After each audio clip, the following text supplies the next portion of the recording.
Media. We are a infrastructure telecom company out of headquartered in Wilmington, Delaware, but we have offices in Huntington as well as Milford, Delaware. Typically what we do is we run everything from your closet to the end user. So we do structured cabling, fiber optics, we do audio visual, we do premise security, your cameras, your access control, your visitor management, and anything else that you would need in those realms in order to make yourselves feel happy, fun, safe, and secure. Today, what we're going to be primarily talking about is how to properly budget for an AV project in your spaces. How many of you, this is your charge? Are you responsible for creating a budget, making sure that those things happen? How many times have you done this and you've actually been on the mark? That's why we're here. That's why we're here. So, we said we got a little bit about me. A couple of the certifications that I hold, I'm a Crestron Master Technology Architect.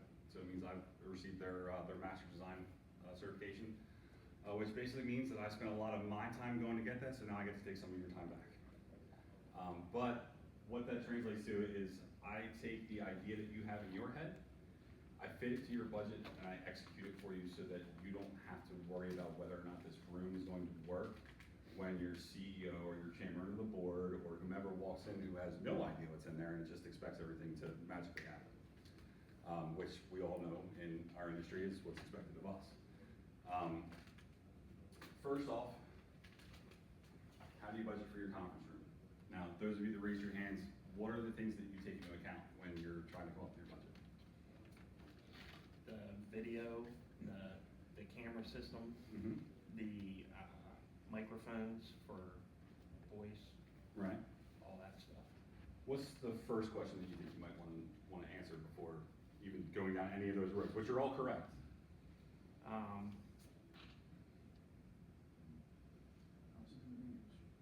I guess the first thing that I would look at, I mean, right now, I looked at Logitech systems, I Mhm. looked at that, and for right now, we settled on a smart board Mm-hmm.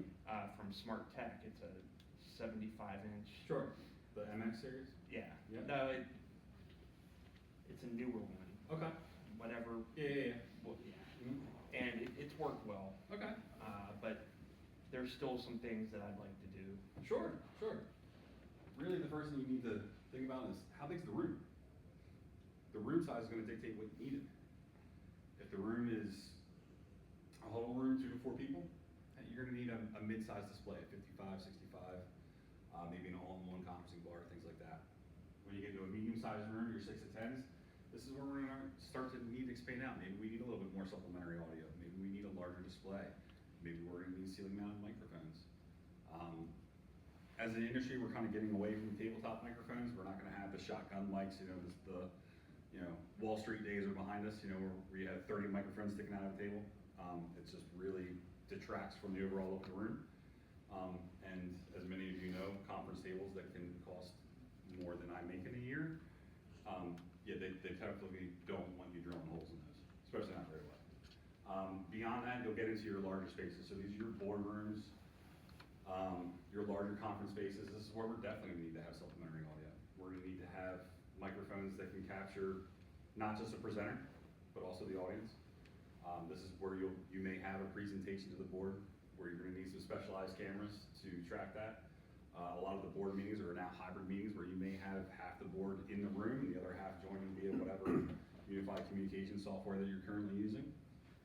And then even going larger, you have your auditoriums, your live event spaces, your classrooms, your training spaces, all of those things. Now, once you've dictated your room size, what's the intent of that application? Is this just gonna be a space where a couple of people hop in, they share the screen, and they sync up on a topic, and then they roll? Is this gonna be video conferencing? Is this gonna be any one of those different use cases that we may have? Now, the first one we're gonna dive into is a little bit more of the video conferencing space. So this is something that obviously we're all very familiar with. Whether you're using Teams, Zoom, WebEx, what have you, you all need to know what needs to go into that room so that you can budget for it appropriately. Now your video component, this is what you're looking at. This is the display on the wall. How far away are people typically going to be sitting from it? most displays now are 4K, but do you really need it? If people are gonna be sitting fairly close, can you get away with a 1080p screen? We're talking about your audio. This is pretty much how well people can hear you, how well you can hear people. And then your unified communication, so what platform you're actually using to connect to your far end participants. Now, when it comes to displays, you have your traditional displays, and you have your cameras for your video component. A lot of times when you're in a huddle space, an all-in-one bar is gonna suit you just fine. Maybe a little Hudley L1 camera that you mount below the TV. The audio from the display itself may be just fine. If it's a content space, you may not need cameras at all, but it really just depends on your use case. That's why there really is a sequential order to this, and the better that you can follow that, the better off you're gonna be on the back end as far as creating your budget and making sure that you're able to stick to your budget. Because once you present your budget to finance or whomever, they're not expecting $1 more than that. We all know that. And if there is, forgive me, but there's hell to pay. And nobody likes to go down that route. Once you get into your audio, obviously, you want to know how well people can hear you, how well you're hearing them. A lot of this does have to do with the equipment in the room. A lot of it may have to do with your data backbone. If you don't have a solid connection to the equipment that you're dialing out from, it's going to jumble things up. What's your capacity on your network? A lot of the people don't understand that a lot of the equipment that I deal with day to day, we're running 10 gigs back and forth. So if your infrastructure isn't set up to handle that, let's get at least one trunk line over to that room that can. That's just gonna make your connectivity that much better. You're not gonna drop calls. You're not gonna have that gargling or the freezing and all that stuff, the frustration that comes along with that. And then, your microphones, your speakers, all-in bars. Now, all-in-one bars have come a really long way. It used to be that they were just for huddle spaces. There are all-in-one bars that I can, link you guys up with that are perfectly acceptable for a medium and even the smaller side of large conference rooms. They are big sound in a little box, and they are really cost-effective, and they're really easy to work with. They're minimally invasive to the room. We're not having to deal with your HVAC or move ducts or anything else to make sure that things are in the proper place. So it really does help the install and allows us as an integrator to get in and get out as painlessly as possible for you guys. Your UC, what UC do you guys use most often? Are you WebEx, are you Teams, are you Zoom, Google Meet? All the above? It's all the above. All the above, okay. So yes, we have all of our very, very popular meeting applications. In my opinion, none of them are as good as any other. They all do the same thing.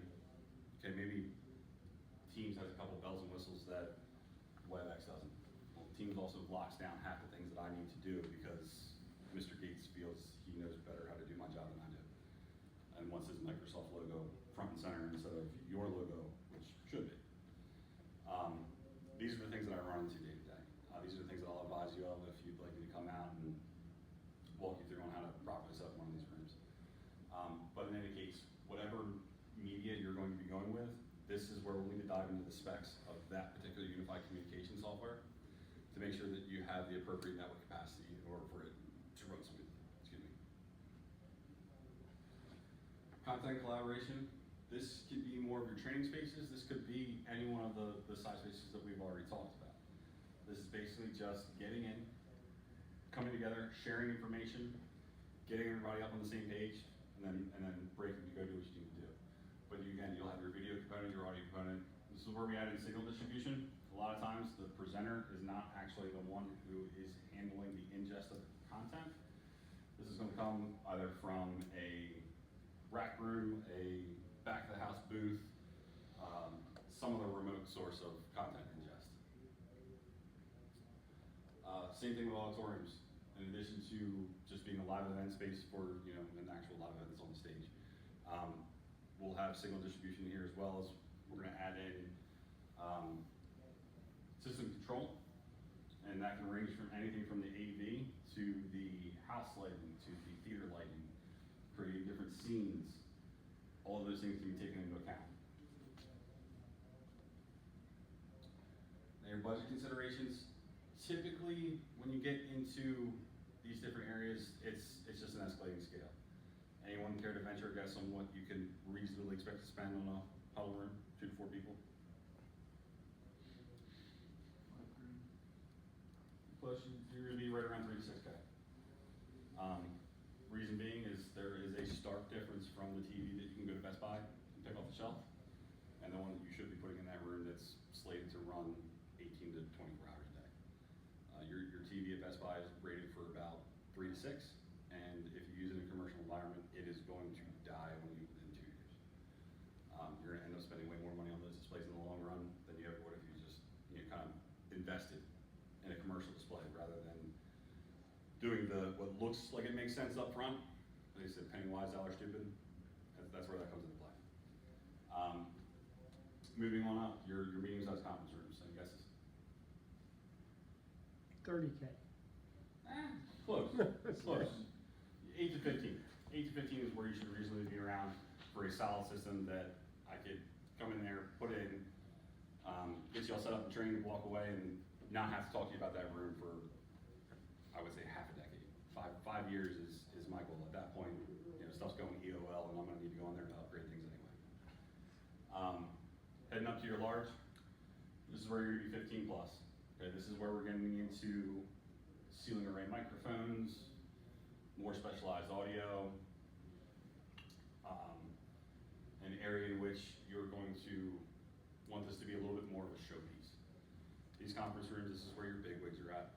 They're gonna wanna walk in and see something that recognizes the investment they made in the room. So this is where we might get into DV LED screens. If you haven't stopped by our booth, we've got a couple of totems out there of the offerings that we have that we could do and put in any customized size in any conference room and hook up any content you want to. This might be where you have speaker tracking camera systems. It's a very, very hot thing right now. It's very, very popular in higher ed classrooms. So we can mic up your classroom so that it will calculate the XYZ axis of every speaker in the room. And when they start speaking, it will frame them from, on the bust. So it will give them the opportunity to be seen if it's a in-person as well as hybrid class, as well as give them the ability to give your far-end participants the ability to feel like they're in the space with everyone. Now, once we get up to your auditoriums and things like that, on the low end, you're gonna be at 30K. That's a minimum for them. Beyond that, the picture that we saw on the previous screen, that was the Delaware State University auditorium that we just did in, I believe it was 2021, 2022. It was a severely underutilized space when we were engaged to help them. And we did everything, including bringing in acoustical engineers to make sure that the audio was exactly what that room needed it to be. The bones were great. It was the finesse that hadn't been taken and the time spent to give that room what it should to make it an experience instead of just a place where you sit and listen. Now, maximizing your investment, this is something that is tricky because you can spend all the money in the world, but if you spend it poorly, it's done nothing for you. So you have to identify what's most important to you or what's most important to the end user that's going to be in that space. Is it the camera system, making sure that they are seen clearly on the other side? Is it the audio system, making sure that they can hear clearly what the people on the other side are saying, or that they can be heard on the other side? Is it the overall aesthetic of the room? That's something that I have to think about every day. Doing something in this space is going to be completely different than if I go to a historical site and I have to make this look like it belonged in the 1800s, which is very real. I have to hide things as best I can. I have to make things that look like they appear out of nowhere. And it's difficult. It's fun. Don't get me wrong, it's fun.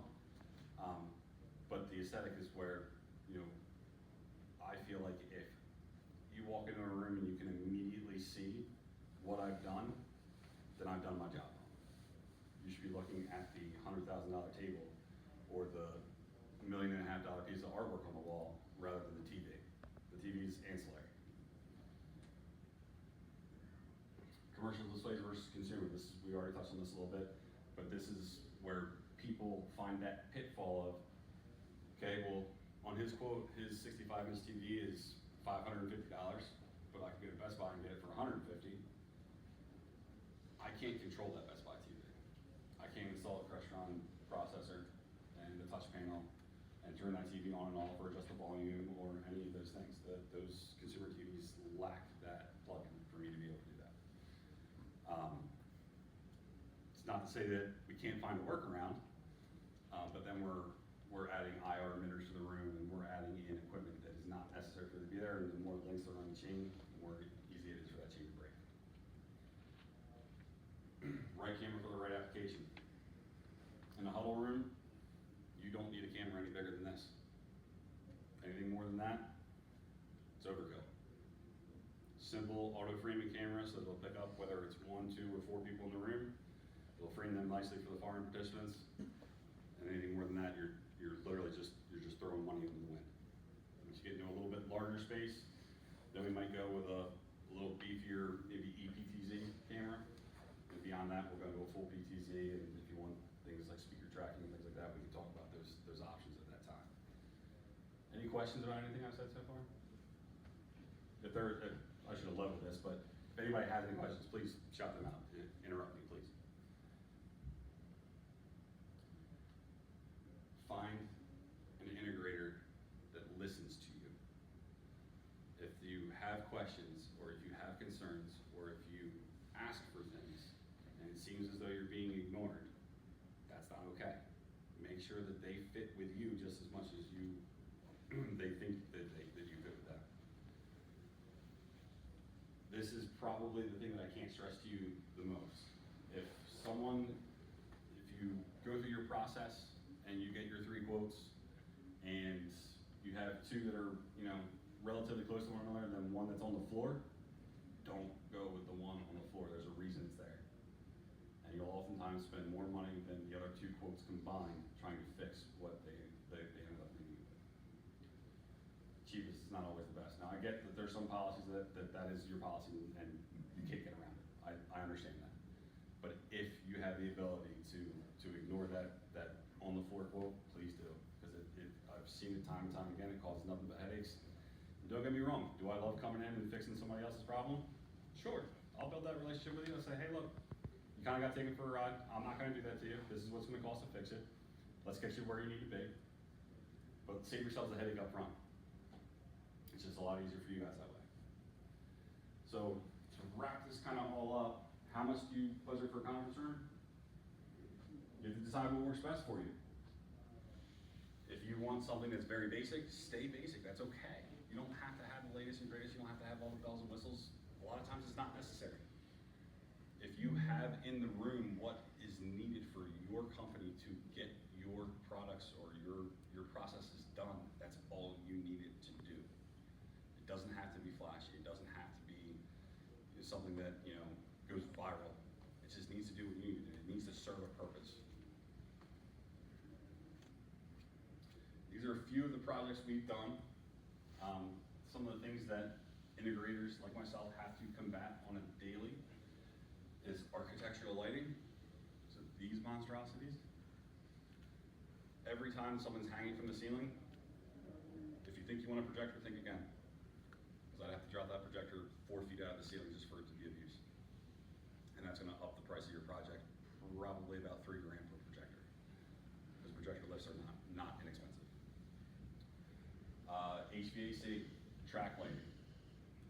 Anything that's in the ceiling, I have to combat. And typically in my industry, I have the flexibility where I can move a speaker over a ceiling tile or 2. But if you want a speaker tracking camera system, I have to place those microphones precisely. So it almost gets to a point where if that's a must for you, you have the conversation with me before you have the conversation with Horizon or whoever's doing your HVAC, or Nickel and whoever's doing your electric, and you say, hey look, you gotta work around these guys.